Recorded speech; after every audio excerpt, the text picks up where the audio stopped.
Faire jouer la lumière pour produire une image sans avoir besoin de dessiner ni de peindre. Bien avant l'invention de la photographie, on a eu l'idée de projeter des ombres pour tenter de saisir une image du réel. Au XVIIIe siècle, on a su la fixer grâce à des appareils comme cette étrange chaise dite « machine à tirer des portraits ». L'ombre du modèle est projetée sur une feuille. Il suffit d'en dessiner le contour, de le découper, puis de le monter sur un fond de couleur.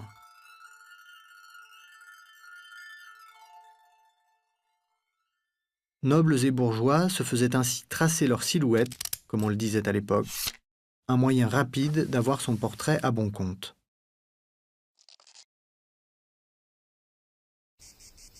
Un pas de plus est franchi quand on comprend que la lumière elle-même peut dessiner, ou tout au moins laisser une empreinte.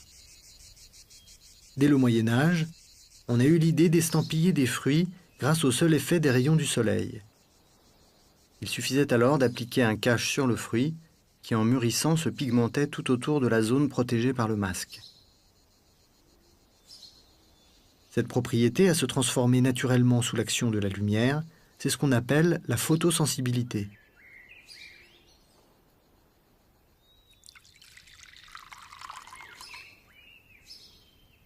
Certains corps chimiques, comme les sels d'argent, réagissent eux aussi à la lumière. Ils noircissent. Mais à la différence des pigments d'un fruit, on peut les isoler, les diluer et les étaler sur une feuille de papier que l'on rend du même coup artificiellement photosensible. Le premier à avoir eu l'idée de produire une image en exploitant le noircissement des sels d'argent est l'anglais Wedgwood, qui en 1802 réalise ce qu'il appelle des photogrammes. Il pose des ailes de papillon sur du papier sensibilisé qu'il expose quelques minutes au soleil. Les sels noircissent la feuille, l'empreinte négative du papillon est dessinée.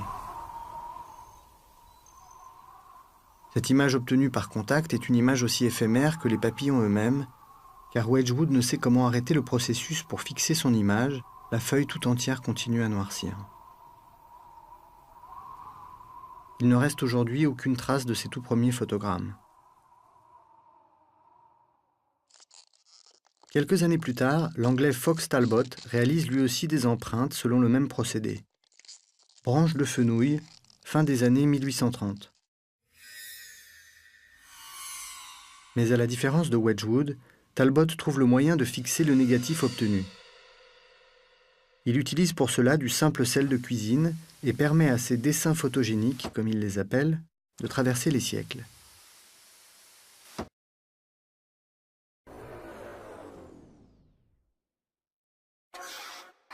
Tous ces procédés par contact appartiennent à la préhistoire de la photographie. Ils ne peuvent saisir qu'un contour, un profil, une ombre. Un nouveau chapitre de l'histoire de la photographie s'ouvre lorsque l'on parvient enfin à reproduire le réel de face, avec ses creux, ses reliefs, ses nuances de lumière, de texture et de matière. Il ne s'agit dès lors plus d'une empreinte obtenue par contact, ni d'une ombre redessinée, mais d'une image saisie à distance par un instrument optique, connu depuis l'Antiquité, la chambre noire. Un sujet est placé à l'extérieur d'une pièce plongée dans l'obscurité, dont une des parois est percée d'un petit trou. Son image apparaît sur le mur opposé, mais inversée, la tête en bas.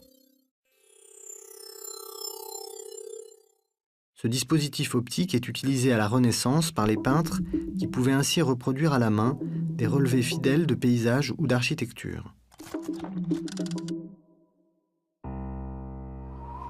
En 1827, un Français, génial inventeur mais piètre dessinateur, Nicéphore Niepce, a l'idée de se servir d'une chambre noire portative pour tenter de fixer sur une plaque de métal, par la seule action de la lumière, la vue qu'il a de la fenêtre de sa chambre.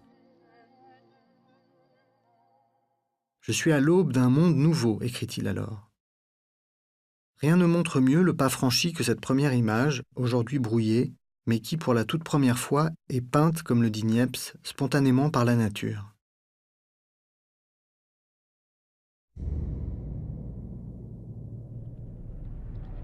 Seul un tirage moderne permet de voir vraiment ce que l'image montre. Des toits, des pans de murs, un bosquet, temps de pause entre 24 et 72 heures. D'où cette curiosité, il y a une contradiction dans les directions de la lumière entre la gauche et la droite de l'image.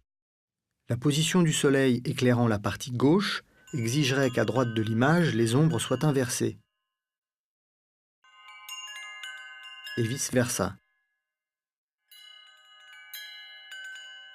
Mais le temps d'exposition de la plaque fut tellement long que les lumières viennent de toutes parts, comme projetées par plusieurs soleils à la fois.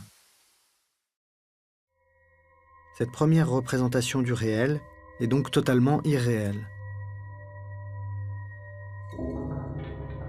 Pour obtenir cette image, considérée comme la toute première photographie, l'idée de génie de Niepce fut l'utilisation d'un composé organique fossile, une sorte de goudron qu'on appelle communément excrément du diable.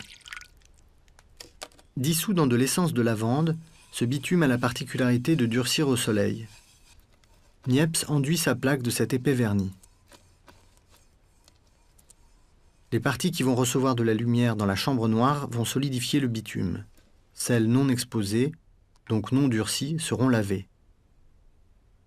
L'image peut désormais se fixer.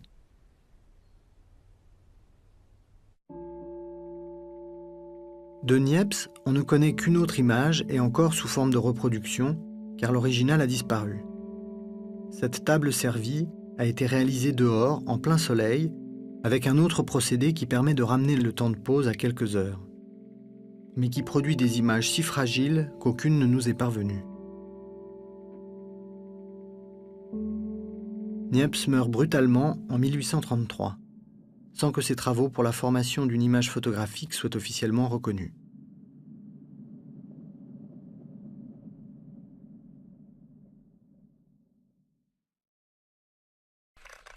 À peine quelques années plus tard, une autre image a elle seule une nouvelle révolution. C'est une nature morte dont tous les objets ont été soigneusement choisis pour mettre en valeur une lumière et un rendu des matières jamais atteints auparavant.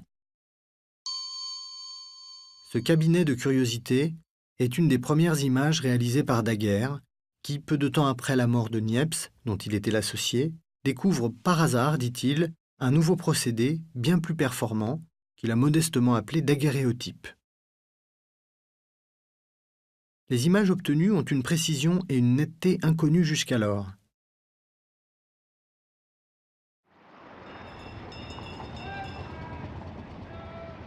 Pour bien profiter de cette vue du Pont-Neuf, prise par Daguerre en 1839, on recommande à l'amateur de se munir d'une loupe.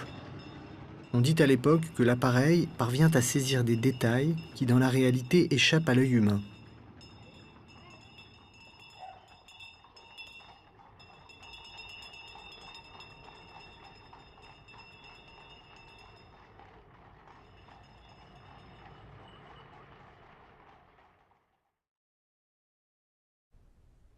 Pour réaliser un daguerréotype, l'opérateur a besoin d'un véritable laboratoire.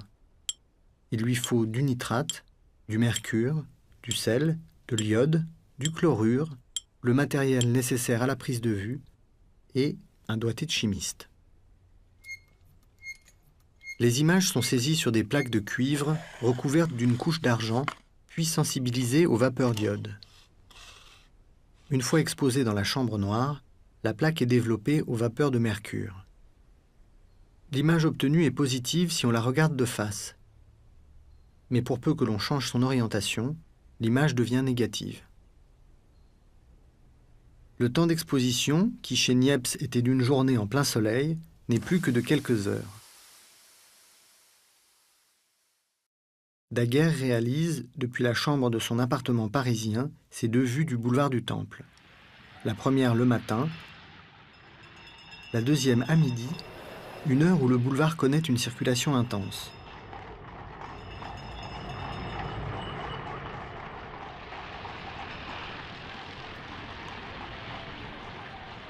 Mais sur la plaque, il est désert, le temps de pause étant encore bien trop long pour pouvoir saisir le mouvement. Seul a survécu sur l'image un passant qui s'est arrêté le temps de faire cirer ses chaussures. Mais peut-être est-ce un figurant placé par Daguerre lui-même.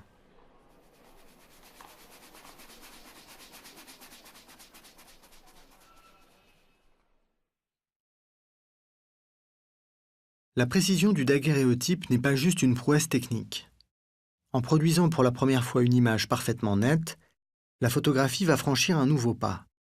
Se poser non plus comme une reproduction mécanique du réel, mais comme une véritable composition artistique.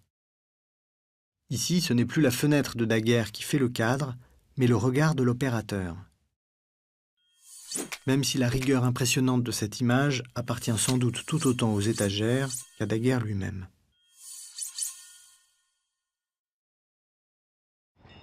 En août 1839, le daguerréotype devient un phénomène de société. Sa découverte est annoncée à la Chambre des députés. Le procédé est acheté par l'État, cas unique dans l'histoire, contre une pension à vie à Daguerre et offert par la France à l'humanité tout entière. Les caricaturistes s'en donnent à cœur joie. Tandis que la foule se précipite chez les opticiens pour se procurer l'équipement du parfait daguerréotypiste, les graveurs et les dessinateurs finissent, eux, à la potence. Certains, comme Baudelaire, protestent. La société immonde se rua comme un seul narcisse pour contempler sa triviale image sur le métal. Ce que Baudelaire condamne, c'est ce qui fera le triomphe du daguerréotype, le portrait. Mais pour avoir sa propre image, ou comme on le dit à l'époque, sa ressemblance, il y a un prix à payer. Le supplice de rester immobile pendant plusieurs heures en plein soleil.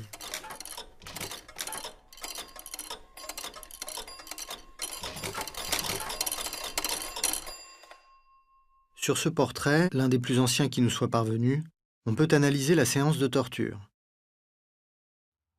Les pieds du modèle sont écartés pour assurer sa stabilité. La canne lui donne un premier point d'appui, tandis qu'un second est assuré par le dossier de la chaise. La main droite permet d'immobiliser la tête le plus longtemps possible. Les yeux sont fermés en raison de l'interminable temps de pause. Mais pour donner l'impression que l'image a été prise sur le vif, on a posé à terre le chapeau du modèle, comme s'il venait tout juste de tomber de sa tête. De même, les plis de la tenture du fond sont censés évoquer une brise passagère.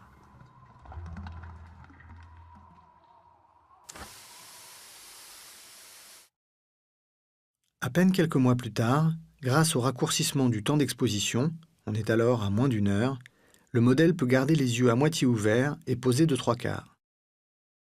Mais il lui faut malgré tout une deuxième chaise pour soulager, le temps de la pause, son bras et la main qui tient son haut de forme.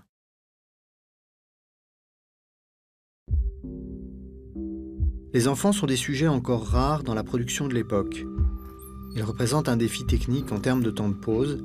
La réussite de l'image dépend de la faculté à faire tenir le modèle en place. C'est encore grâce à une chaise qu'une partie du corps de cette petite fille est nette. Le reste de sa silhouette est fantomatique.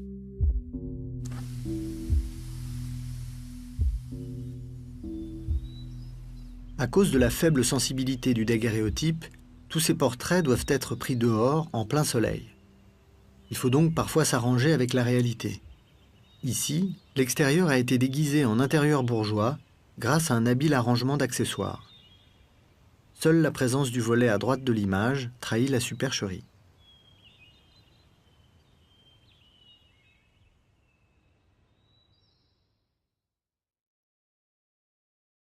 Le sujet idéal du portrait daguerrien, c'est dans son absolue immobilité, le défunt sur son lit de mort. Très populaire à l'époque, ces images traduisent le mieux la nouveauté du procédé et aussi ses limites.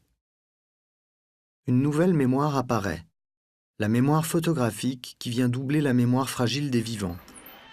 Mais c'est une mémoire froide, objective, qui par sa volonté de cerner son sujet de tous côtés, comme dans ce triptyque vu sous différents angles, évoque déjà le cliché d'identité judiciaire. À l'extrême réalisme de ces images répondent les toutes premières mises en scène. Un boulet, des chaînes, un prisonnier dans sa geôle. Louis Daudier n'est en fait qu'un domestique qui prend la pose pour son maître, le photographe amateur Humbert de Mollard.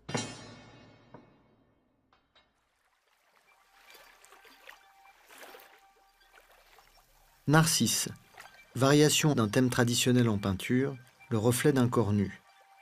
Ici, le motif semble avoir été inventé pour le daguerréotype. le miroir de l'eau renvoyant au reflet de la plaque elle-même, multipliant les courbes gracieuses du modèle.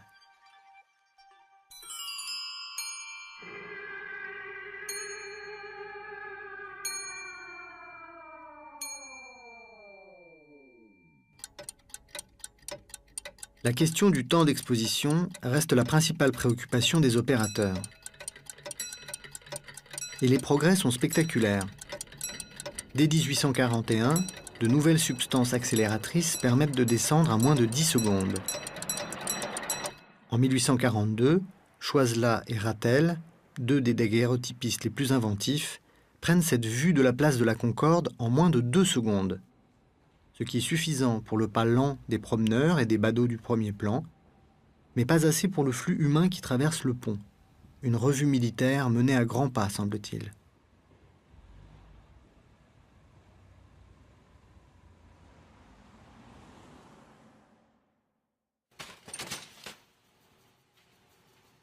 Mais jusqu'à présent, les grandes vues restent rares.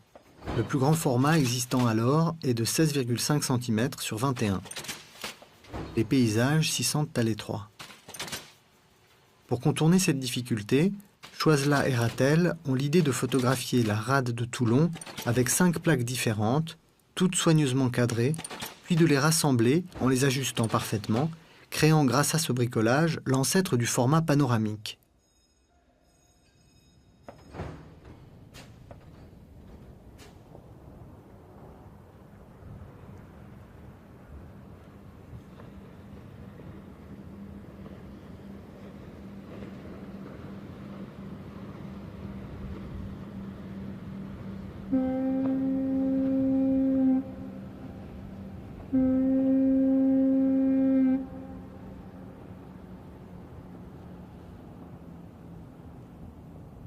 La réactivité des fabricants et la course à l'inventivité sont telles que quelques mois plus tard, Martins, un graveur passionné de photographie, construit une véritable chambre panoramique. Dotée d'un objectif rotatif couvrant un angle de 150 degrés, elle lui permet de réaliser des vues d'un seul tenant, comme ce panorama des quais de la Seine réalisé en 1842, sur une plaque courbée puis remise à plat. Rien ne semble alors arrêter le développement de la photographie sur plaque, qui paraît promise à un grand avenir. Mais le métal est un support fragile. Le moindre contact avec la surface produit une rayure ou une oxydation irrémédiable. Beaucoup plus résistant, paradoxalement, le papier. Du papier à lettres ordinaire, enduit d'une substance sensible, comme celui de ce carnet de laboratoire dans lequel, en 1839, le Français Hippolyte Bayard a rassemblé ses essais. Des tests de photosensibilité où n'apparaissent d'abord que des teintes diversement colorées, puis au fil des pages, des formes fantomatiques. Dans le procédé inventé par ce modeste fonctionnaire autodidacte, le papier est sensibilisé juste avant la prise de vue. Placé dans une chambre noire, puis exposé, le papier est ensuite retiré et le photographe voit alors apparaître directement l'image positive.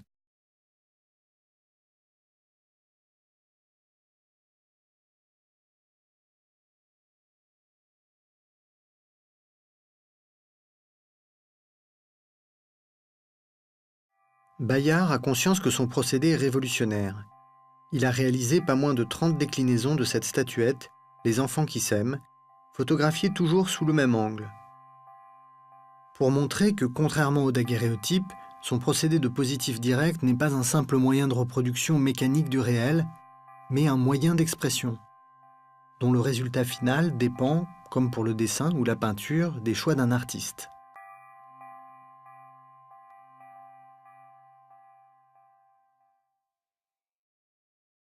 Mais l'intervention de l'artiste doit toutefois se faire plus lourde que Bayard ne l'aurait souhaité.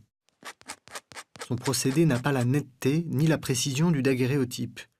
Bayard doit parfois retoucher, à la mine, quelques détails de ses vues des toits de Paris.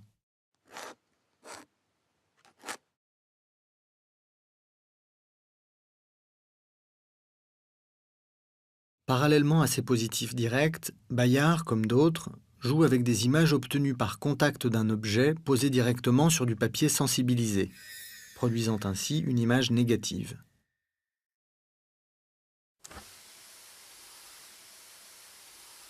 Mais c'est l'anglais Fox Talbot qui, le premier, a l'idée d'introduire ce papier négatif dans une chambre noire, de l'exposer, puis de le poser sur une autre feuille sensibilisée, de l'exposer à nouveau et d'obtenir ainsi un positif par contact.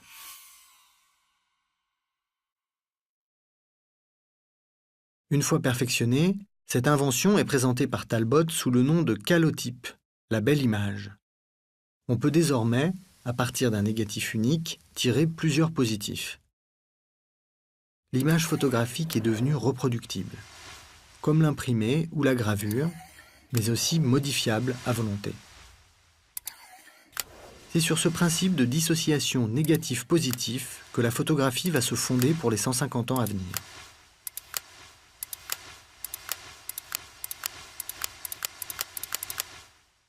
Les portraits que Talbot réalise avec son nouveau procédé n'arrivent pas à rivaliser avec la précision du daguerréotype.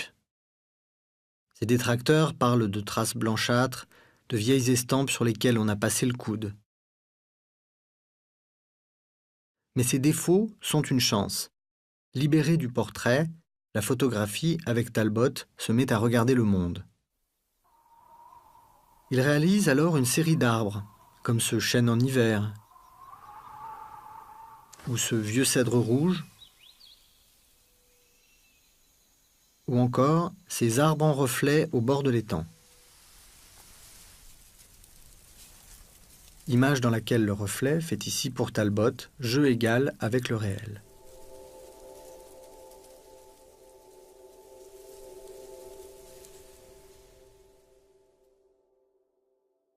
Talbot ne se contente plus de photographier les paysages vus de sa fenêtre, comme Daguerre ou Niepce. La fenêtre elle-même devient le sujet, tant par ce qu'elle montre, ce qu'elle cache, ou ce qu'elle laisse deviner.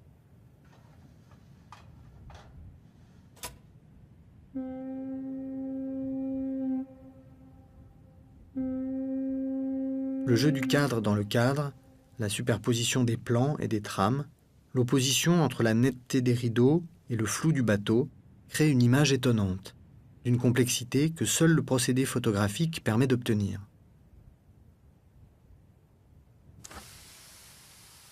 En France, Bayard est un des premiers à adopter le calotype de Talbot et à comprendre le parti qu'il peut en tirer. En 1842, il photographie ses outils de jardin qu'on dirait abandonnés. Un chiffon qui traîne sur une chaise vide, un chapeau de paille. Un chapeau dont le cercle parfait incarne à la fois le photographe jardinier et l'ordre au milieu du désordre. Bayard aime se servir de ce chapeau de paille comme d'un point focal, un élément structurant, une signature. On le retrouve en bonne place dans Le Moulin de Paul, et il joue un rôle essentiel dans la photographie la plus célèbre de Bayard, Le Noyer.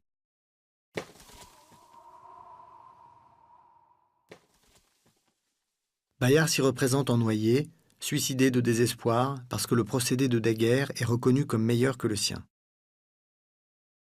On est alors au début des années 40, l'ère du daguerréotype triomphant. Cette ère ne durera pas.